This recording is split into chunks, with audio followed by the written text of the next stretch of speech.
Casey Scarlett stood in front of a seething, restless mob, his sense of danger spiking as he stepped up to face his fate. He scanned the crowd, seeing his men held captive among them. He prepared his only weapon, and clicked on the presentation, making it full screen.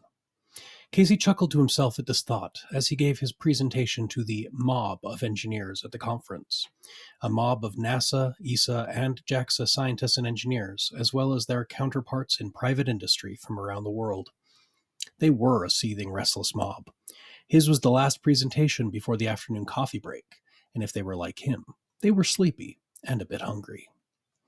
In conclusion, our patent-pending technology will enable the use of orbital space debris as the fuel for outbound asteroid retrieval missions, and use an asteroid to provide the fuel to bring the captured asteroids home. Polite applause sounded in the classroom. The university hosted the Space Resources Conference every year, and attendance was excellent. But these were mostly the same people he'd been harassing about his team's inventions for years. In fact, Casey had given the same speech 4 times in the last 2 months. Maybe repetition would beat into their heads what a revolutionary approach this was. Maybe they had all fallen asleep during his presentation.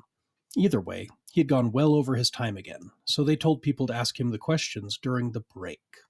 Casey immediately began second-guessing how he'd said everything, especially the conclusions. Did he emphasize the right parts of the technology for this audience? Did he put too much emphasis on the business case? Did his jokes land, or was he trying too hard?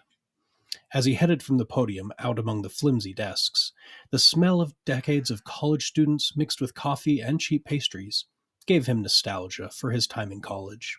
The smell was identical to the fragrance of engineers and scientists confined to a classroom for 3 straight days.